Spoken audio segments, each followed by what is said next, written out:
दिखाने के लिए हज करने बंदा जाता हो, फिर अगर हाजी जी ना कहो ना तो नाराज हो जा, मुझे हाजी जी ने कही हैं। ये टाइटल के इतने दीवाने हम, जबकि कोई गारंटी नहीं हज करके आया कबूल हुआ कि नहीं। कहीं किसी का गला दबा के तो हज करने नहीं गया था, कहीं किसी की जमीन हड़प के तो हज करने नहीं चला गया था, कहीं किसी का हक मार के तो हज करने नहीं गया था।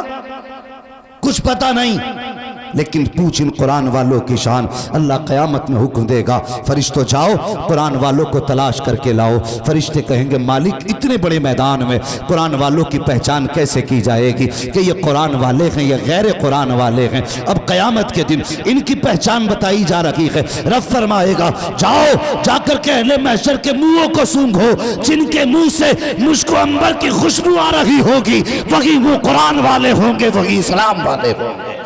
बाबा सुभान अल्लाह सुभान अल्लाह। इनके चेहरों की बरकतें होंगी। और आज बंदा कहता था वो जा रहा ज़कात खाने वाला, वो जा रहा चंदे लेने वाला। ये चंदे वाले नहीं, खुदा की कसम ये जन्नत दिलाने वाले, ये जन्नत दिलाने वाले। जो बच्चे बाहर के रहते हैं वो बच्चे किसी न किसी के घर पे खाना खाते होंगे, घर पे खाना खाते ना। अल्लाह उन घर वालों को सलामत रखे जिन्होंने कुरान वालों को अपना मेहमान बनाया है। नसीब वाले हैं। और ये तो हर किसी के दस्तरखान पे रोटी भी नहीं खाते।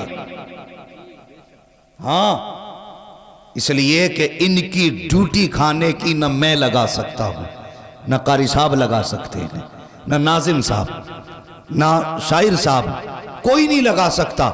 इनके खाने की ड्यूटी मदीने वाले मुस्तफ़ा लगाया करते हैं, हुजूर लगाया करते हैं। मेहमान उनके हैं, किसके यहां खाएंगे ये मुस्तफ़ा फैसला करेंगे। अगर किसी के यहां खा रहे हैं तो मुकद्दर पे नाज करना, हुजूर ने तेरे घर का इंतखाब किया है। हाँ, और गारंटी के साथ कहता हूं जिसके घर में बेबरकती हो, खाने में बरकत ना हो, कभी मदरसे वालों के पास आना, कहना एक बच्चे की ड्यूटी मेरे घर लगा दो, उसे 2 वक्त रोटी खिला, अल्लाह उसके सदक़े में तेरी 7 पुश्तों के रिस्क का इंतजाम फरमा देगा। ये कुरान वालों की बरकत है। लेकिन हमने किन्हें वैल्यू दी? हमने उन्हें वैल्यू दी हजरत कि जो 1600 रुपए का जूता पहन के आता है, जो 28,000 का कोट पहन के आता है, 1800 का कैप लगा के आए, 1200 रुपए का चश्मा हो, 4000 की घड़ी हो, हम कहते हैं ये वीआईपी है। उसके लिए शादियों में टेबल लगे, इस पे वीआईपी बैठ के खाएगा। अगर कोई गरीब चला जाए, मदरसे का बच्चा चला जाए, नहीं नहीं बेटा तुम्हारा इंतजाम उधर है, यहाँ पे वीआईपी आ रहे हैं। कौन है तेरा वीआईपी? वो कि जिसे पेशाब करने का सलीका नहीं, उसे तूने वीआईपी कहा। जिसे खाने खाने का उसूल नहीं आता है, तूने उसे वीआईपी कहा। कि जिसका लिबास मुस्तफ़ा जैसा नहीं, तूने उसे वीआईपी कहा। जिसका बदन मुस्तफ़ा जैसा नहीं, तूने उसे वीआईपी कहा। जिसका चेहरा मुस्तफा जैसा नहीं, वीआईपी ये नहीं है जिसका कोट हजारों का है, जिसका लिबास लाखों का है। खुदा की कसम वीआईपी वो नहीं होते जिनके लिबास कीमती होते हैं। वीआईपी वो होते हैं कि पैर में टूटी जूती होती है, मुस्तफा के अजीज हुआ करते हैं। नारे तकबीर, नारे रिसालत, मसलके आला हजरत, जश्ने दस्तार बंदी, जिंदाबाद जिंदाबाद। और एक खुली मदरसे की करामत तुम्हें दिखाऊं। तैयार हैं अभी? थके तो नहीं है? अगर नारी नहीं थके तो कहते हैं जरा या रसूल अल्लाह।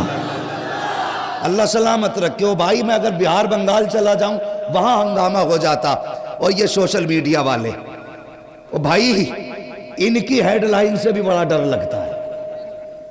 आधी काट के आधी चिपका दें और वहीं आके फिर आती है सीबीआई। अच्छा, अगर मैं तुमसे ये कहूं कि मैं तुम्हें एक बरकत का बम दूं तो सोशल मीडिया वाले, कैमरे वाले हेडलाइन डालेंगे मुफ्ती साहब ने फला गांव में कौन सा बम दिया था। मुफ्ती साहब ने दिया बरकत का बम, ना बरकत का लगाएंगे ही ना, कौन सा बम दिया। हाँ, तो ये जरा भाई आप अगर कैमरे वालों अगर कुछ लिखा करो तो सच लिखा करो, खाली व्यूज के चक्कर में मुसीबतें ना पालना। सुने मेरी बात, मैं एक खुली करामत मदरसे की बताओ। आपके मदरसे में बच्चे पढ़ते हैं ना? कितने बच्चे होंगे किबला? सारे बच्चे 100 बच्चे माशाअल्लाह। अल्लाह पूरे गांव वालों को सलामत रखे। और 15 बच्चे तकरीबन बाहर के हैं। बहुत बड़ा इदारा भाई। इस वक्त आप जायजा तो लो उत्तर प्रदेश में कितने इदारों में बच्चे हैं बाहर के। और बहुत बड़ा काम, 4 हाफिज कुरान।